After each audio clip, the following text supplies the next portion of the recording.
This is Rough Journeys. I'm Mario, and let me tell you why you're looking at a trailer right now. So, this trailer, my friend Steve bought it, and it was a horse trailer originally. He wants to convert it to a cargo workshop trailer, and as he's taking things apart to convert this trailer, he's seeing the amount of rust that's on this trailer. So, the guy sold him this trailer and really ripped him off. This trailer could have killed him. Let me show you why. So this front support right here that's holding the trailer up is rotted out. It's really rusted out really bad. And that's the tongue where the front of the trailer is sitting on. So this guy was carrying around horses in this trailer, believe it or not. He said he'd only parked it for a month, but I'm not sure. Look at all this rust. That beam was completely rotted out. So Steve found this steel somehow, and without a metal bender or anything, he took that torch and he really bent this steel. Did a really good job on it. I mean, in my opinion, I can't quite do that myself, but so he replaced that steel, cut out all of the rust. He cut out all the rust and replaced that steel with some of the old steel that he took out from the horse trailer. Horse stall. He ended up using that, cutting that, and making that the top of the front of the trailer there. So he reinforced it and made it actually stronger than what it was originally. He put more steel in, a little bit of heavier duty steel in the front of that trailer, and welds it down. He welded it down, and he put primer on, and he also fiberglassed the front of it, to add a little bit of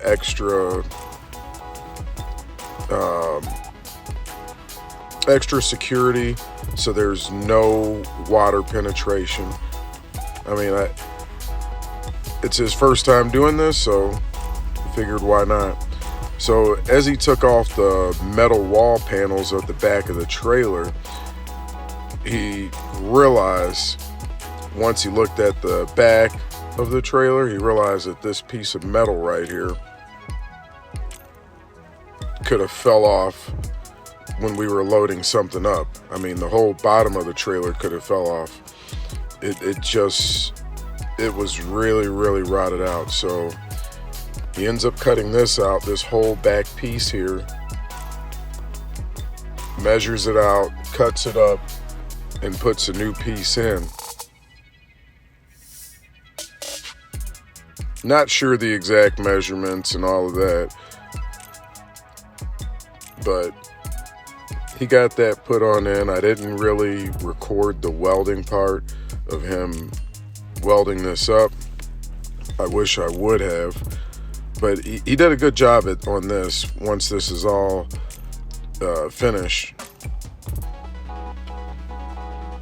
So as you could see, look at this wall here. Once he pulled that panel back, he did see that the wall panel was rusted through as well. So once he realized that, he knew that he had to rebuild that whole bottom. The whole bottom needed to be rebuilt from the outside and on the inside.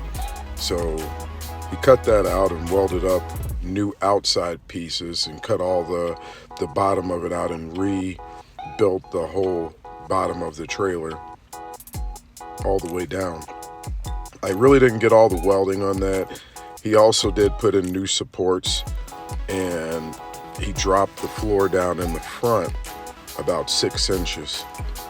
So this is just a little bit of the welding he did, and he did this with a Little Harbor Freight welder that we couldn't believe it. It was amazing, a little Vulcan welder.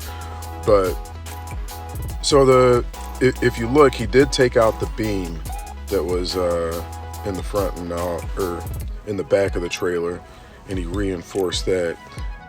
And as you can see, these walls, the bottom of the trailer, it's all the way solid. So this is that beam I was talking about. So he took that beam out and he reinforced the top of the trailer, and the bottom of the trailer was already reinforced. So if you look here at the wheel well, you'll see a lot of rust.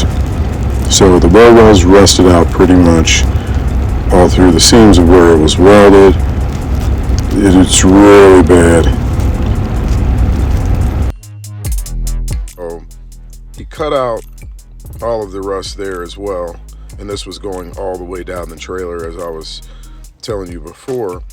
And he really had to cut it out because there was no just cutting a little bit out in the back, cutting a little bit out in the front. So it really all had to be cut out, all of the rust, and new metal put in, or non-rusty metal put in.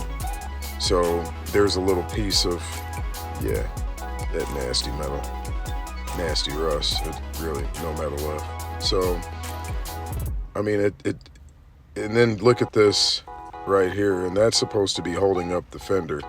So he cuts this out right here, and he ends up putting a new piece in there as well to replace that a little bit. It's a little bit bigger. I don't know the exact measurements. I mean, if I did, I'd probably forget anyway. So, but yeah. So here's after he puts the new metal in and it's welded up and it's sprayed. So he primered it already.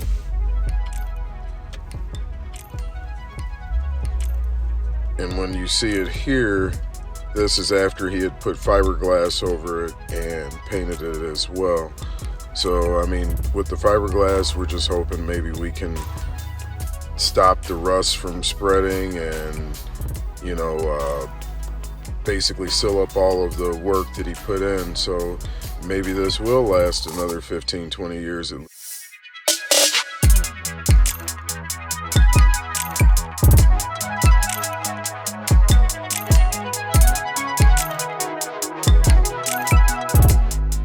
He's actually going to put some kind of rubberized floor system over the top of this after it's all bolted down and finished, and that's going to be in the next video. Please like and subscribe, share. I'm going to have more videos coming out, and the camper conversion, that video, I got more stuff coming out on there. So I'm going to have another video coming out probably within the next 3 days on the camper conversion. But if you look here, you could see, I mean, it looks a lot more solid than what it did as a horse trailer. If you go back to the other prior video to this that we did on that one, before he ripped out the floor, I mean, it was just, it was horrible. So it's starting to look good. So he seals up this floor as well. Once he gets it all put in, and this right here, he had to do a little welding. I mean, the wall was bulging out, so he ended up putting in new metal to support that, and it was way more than what he thought it was going to be. So here's some more of him. He put sealant on the floor, and as you can see, it's all sealed up, so he will undercoat the underneath of the trailer once this is all finished and he has all the walls in. So please come back for the next videos, and I'll be looking to see you guys soon. Thanks for watching.